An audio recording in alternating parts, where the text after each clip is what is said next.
Bien le bonjour à toutes et à tous, soyez les bienvenus.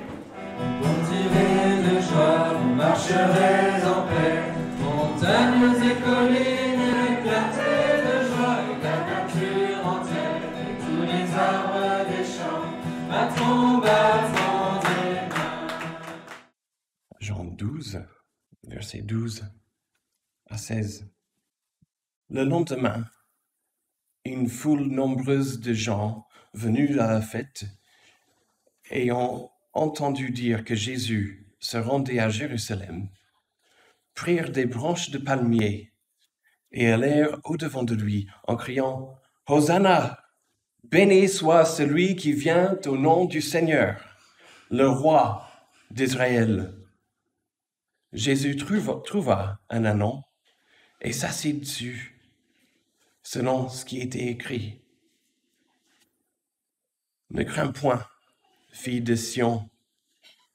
Voici, ton roi vient, assis sur le petit d'une ânesse. Ses disciples ne comprirent pas d'abord ces choses, mais lorsque Jésus eut été glorifié, ils se souvinrent qu'elles étaient écrites de lui et qu'il les avait accomplies à son égard. Voici la parole du Seigneur. Ne crains point, fille de Sion. Voici, ton roi vient, assis sur le petit d'une ânesse. Ici, à l'évangile de Jean, juste très brièvement, Jean, il avait pour but, comme j'espère nous tous d'ailleurs, mais lui un des premiers, à proclamer la divinité de Christ.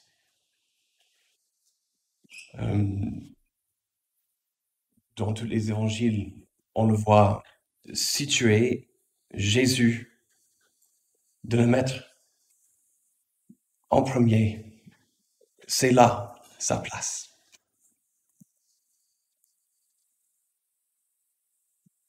Aujourd'hui, comme dans ce passage, nous nous retrouvons à une semaine de Pâques et nous commémorons l'entrée triomphale de Jésus à Jérusalem.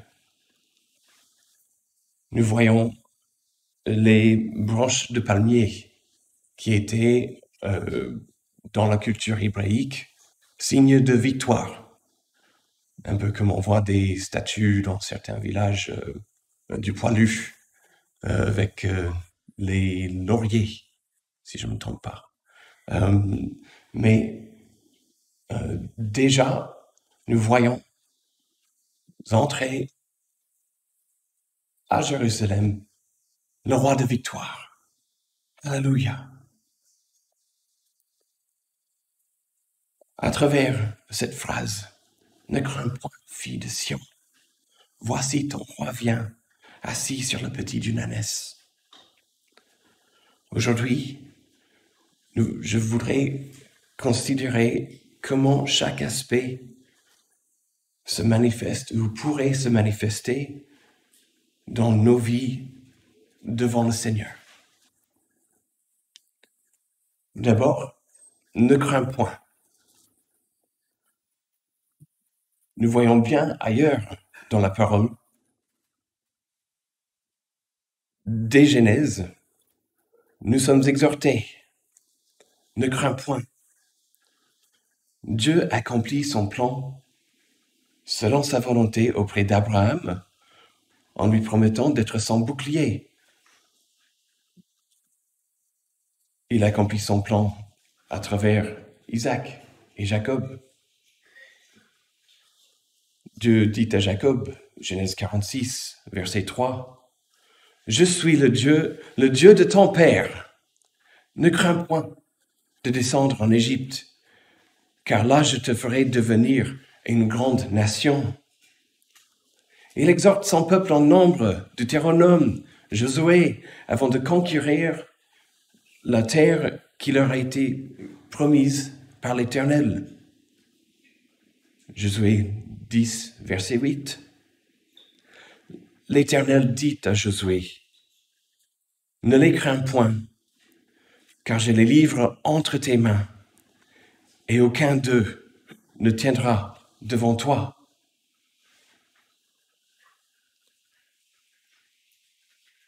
C'est fort, et on en a besoin. Devant l'édification d'un édifice, dans un Chronique, chapitre 28, verset 20. David exhorte Salomon.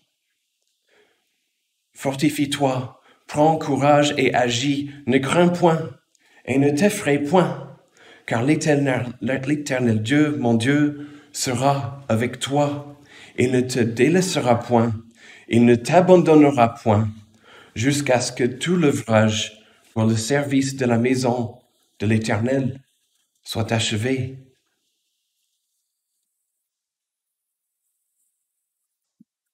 La prophétie que nous voyons ici, au livre de Jean, chapitre 12,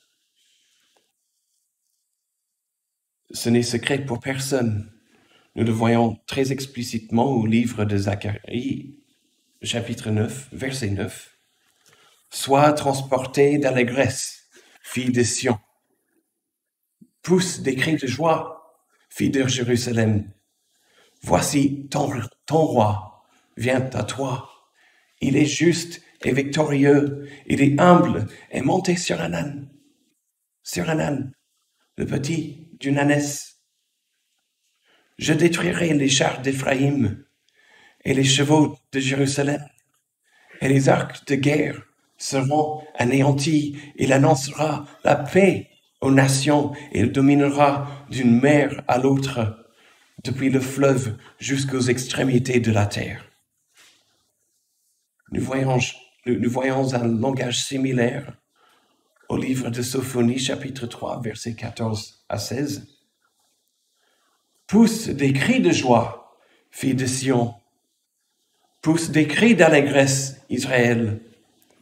Réjouis-toi et triomphe de tout ton cœur, fille de Jérusalem. L'Éternel a détourné tes châtiments. Il a éloigné ton ennemi. Le roi d'Israël, l'Éternel, est au milieu de toi. Tu n'as plus de malheur à éprouver. En ce jour-là, on dira à Jérusalem, ne crains rien. Sinon, Sion, que tes mains ne s'affaiblissent pas. » Nous voyons Jean, inspiré par l'Esprit Saint, utiliser un langage qui nous indique que Dieu est à l'œuvre, qu'il accomplit son plan et que nous devons écouter et obéir. Où, dans votre vie, est-ce que le Seigneur essaie de nous dire « Ne crains point ». Nous croyons. Est-ce que nous avons besoin de marcher selon l'Esprit de Dieu dans une décision que les uns ou les autres auraient à prendre? Est-ce que nous aurions besoin de nous réconcilier avec des frères et des sœurs? Ne craignons point. Est-ce que le Seigneur parle à votre cœur d'accepter sa grâce et son pardon? Ne craignez pas. Ne craignez pas. Même si c'est aux dépens de votre vie d'avant, que ce soit hier, que ce soit ce matin, il y a 5 ans, 5 décennies. Acceptons sa grâce, son pardon. Ne craignons point. Pensons un instant à la fille de Sion. Ce qui était à une époque réservé à un groupe de personnes, les Juifs, le peuple choisi par lequel Dieu a mis en œuvre son plan en envoyant Jésus. Fille de Sion, c'était réservé à eux. Et par Jésus, frères et sœurs, nous le sommes.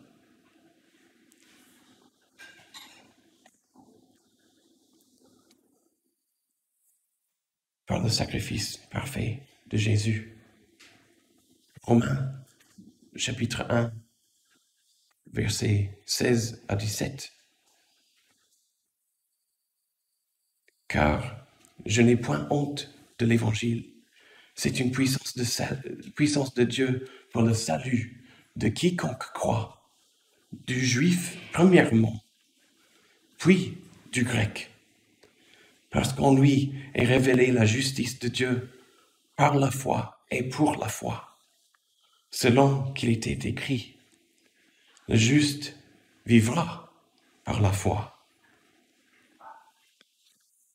Plus loin dans cet épître, Paul élabore cette expansion de l'alliance entre Dieu et son peuple. Romains 10, versets 5 à 12. En effet, Moïse définit ainsi la justice qui vient de la loi. L'homme qui mettra ces choses en pratique vivra par elles. Mais voici comment parle la justice qui vient de la foi. Ne dis pas en ton cœur, qui montera au ciel, c'est en faire descendre Christ, ou qui descendra dans l'abîme, c'est faire remonter Christ d'entre les morts. Que dit-elle donc? La parole est près de toi, dans ta bouche et dans ton cœur. Or, c'est la parole de la foi que nous prêchons. Si tu confesses de ta bouche le Seigneur Jésus, si tu crois dans ton cœur que Dieu l'a ressuscité des morts, tu seras sauvé. Car c'est en croyant du cœur qu'on parvient à la justice, et c'est en confessant de la bouche qu'on parvient au salut. Selon ce que dit l'Écriture, quiconque croit en lui ne sera point confus. Il n'y a aucune différence, en effet, entre le juif et le grec, puisqu'ils ont tous un même Seigneur qui est riche pour tous ceux qui l'invoquent. Car quiconque invoquera le nom du Seigneur sera sauvé. Ce n'est pas la pratique de la loi qui sauve, mais de reconnaître la seigneurie de Jésus et de croire en lui, de vivre par lui, reconnaître sa seigneurie dans tous les aspects de nos vies, quant au pardon, quant à la repentance, quant à la droiture. Jean 15, verset 14, tout simplement. Vous êtes mes amis si vous faites ce que je vous commande. Pierre nous exhorte dans sa deuxième épître, chapitre 2, versets 9 à 10,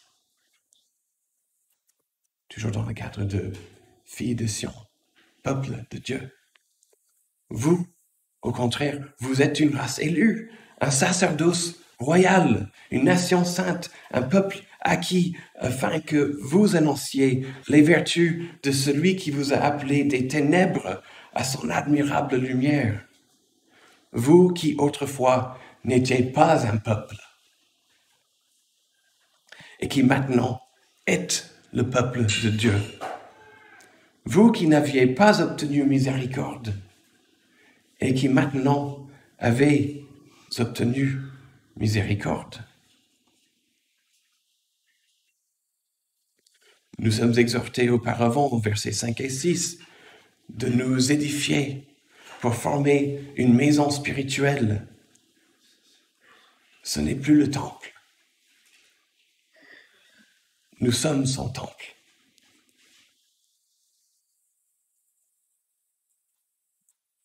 De nous édifier pour former une maison spirituelle, un saint sacerdoce, afin d'offrir des victimes spirituelles agréables à Dieu par Jésus-Christ. Car il est dans l'Écriture, il est dit dans l'Écriture, « Voici, je mets en Sion une pierre angulaire, choisie, précieuse, et celui qui croit en elle ne sera point confus. » Jésus-Christ, notre roi, notre pierre angulaire, fait de nous son peuple. Nos louanges, nos prières, nos vies ne sont agréables à Dieu que par Jésus-Christ et sa grâce qui nous offre gratuitement, mais qui nous a payé au prix le plus cher, sa vie. Frères et sœurs,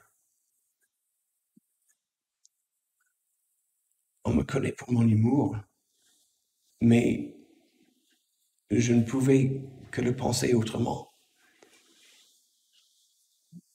Est-ce que les filles de Sion, la fille de Sion, pourrait parfois devenir les frustrées de Sion? Est-ce que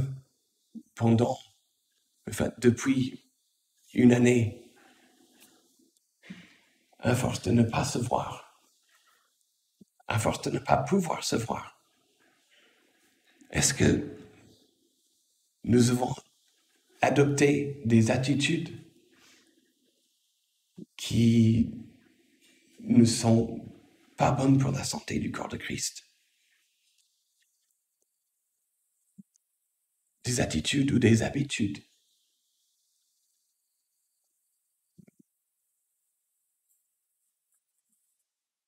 J'ai envie de m'en repentir. Je sais que je dois m'en repentir.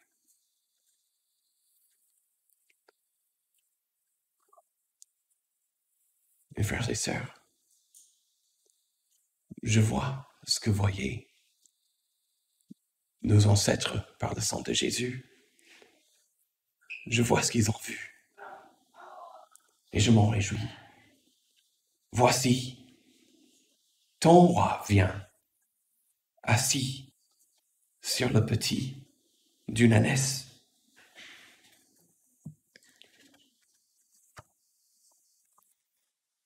Dans ce passage, il est dit clairement par la foule, « Béni soit celui qui vient au nom du Seigneur, le roi d'Israël. » En lisant, si on ne connaissait pas la fin, on pourrait se dire, bah dis donc, toutes ces personnes dans la foule, et puis une semaine plus tard, quel retour de bambou. Même ses amis l'ont déserté. Mais voici ce qu'ils attendent d'un roi. Ses amis, ses contemporains, toutes ces personnes dans la foule, voici ce qu'ils attendent d'un roi. Dans un passage bien connu au livre d'Ésaïe, chapitre 9, versets 5 et 6. Et la domination reposera sur son épaule. On l'appellera admirable conseiller, Dieu puissant, Père éternel, prince de la paix.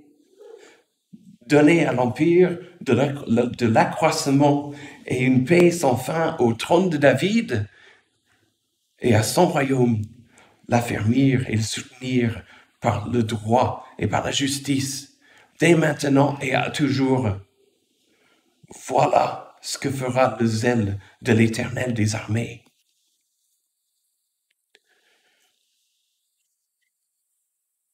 Le peuple s'attendait à un roi d'un royaume physique.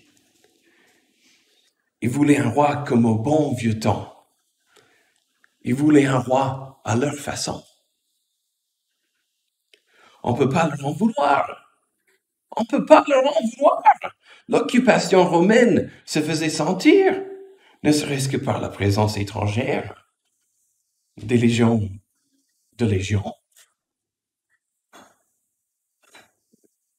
des fouilles, sûrement. Une présence étrangère dans cette terre, Israël, qui leur a été promise, avec de la raquette en guise de taxes collectées par des publicains, des collabos, comme Zachée et Matthieu auparavant. Ils avaient de bonnes raisons de vouloir un roi à l'ancienne, un roi à leur façon. Et nous, un roi à notre façon, un temple à notre façon. Est-ce que ça nous dit de trop?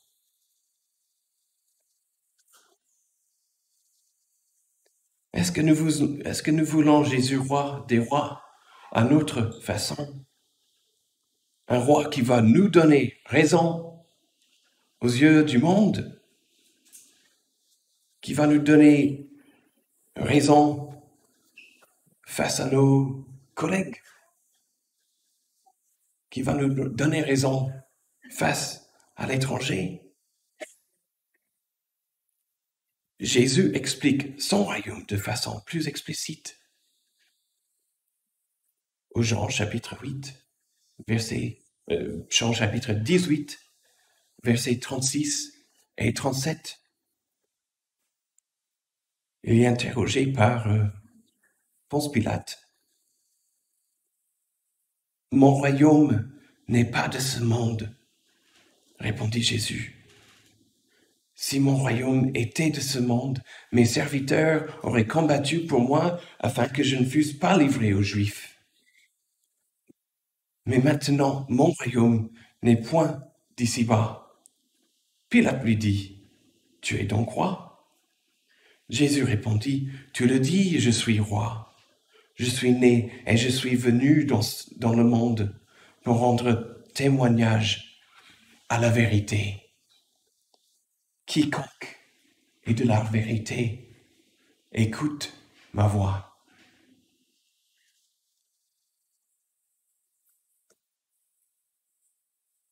Quiconque est de la vérité écoute ma voix. Contemplons encore un instant ce roi annoncé en Zacharie 9, lui qui arrivait sur un âne, cet âne qui est mis en juxtaposition contre les chars, les chevaux de Jérusalem, les arcs de guerre, tous ces trucs dans lesquels nous nous confions. Notre pouvoir de faire, notre savoir, notre expertise, notre CV, notre pension pour certains.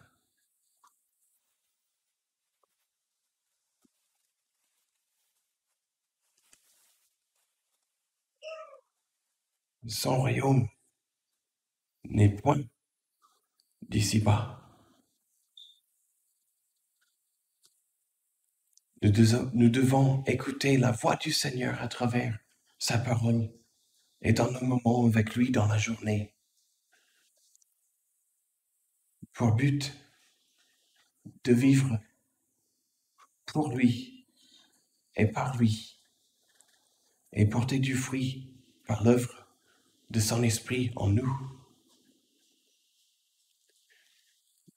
Ne crains point, fille de Sion. Voici, ton roi vient, assis sur le petit d'une ânesse. Pour finir, aujourd'hui, avez-vous besoin d'entendre ne crains point de la part du Seigneur? Ne crains point de vous approcher de lui, d'ouvrir ton cœur à sa grâce, son pardon, son action. Aujourd'hui, est-ce que Fille de Sion vous interpelle? Est-ce qu'il y a des choses à régler un à un avec le Seigneur ou entre frères et sœurs afin de mieux remplir son rôle dans cet édifice spirituel? Si on se sent plus frustré de Sion que fille de Sion, prions, vivons cette vie d'église ensemble dans la mesure où possible. Vivons cette vie d'église ensemble. Ne restons pas seuls. Ne restons pas seuls. Aujourd'hui, peut-être qu'on ne craint rien. Peut-être qu'on se sent bien dans l'église. Et peut-être qu'il faut revoir quel roi nous avons fait de Jésus. Est-ce qu'il y a un décalage entre ce que dit la Bible et ce que nous voulons lire dans la Bible?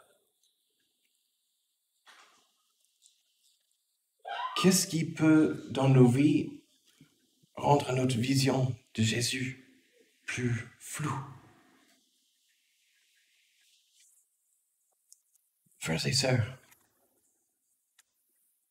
c'est avec joie et action de grâce que nous pouvons nous tourner vers le Seigneur et ouvrir nos cœurs à lui. Amen. Tous les